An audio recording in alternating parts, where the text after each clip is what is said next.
What is up, people? Welcome back to our channel How to Guide. And if you guys are new viewers, then in this channel we post tutorial videos. And today's tutorial video topic is, as the title says, Regions Mortgage Login. So basically, Regions Mortgage is a website which provides you mortgage for different stuff. Depends on the type of mortgage you take. All right. Now, with that said, if you guys are new, then don't forget to hit that like and subscribe to our YouTube channel How to Guide.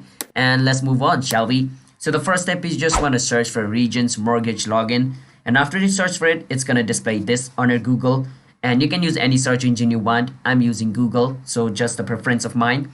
And I'm going to click on Regions Mortgage over here. It will take me to this page, and once I'm in this place, I'm going to enter my online ID of my Regions Mortgage account, and then enter the password of my account over here as well.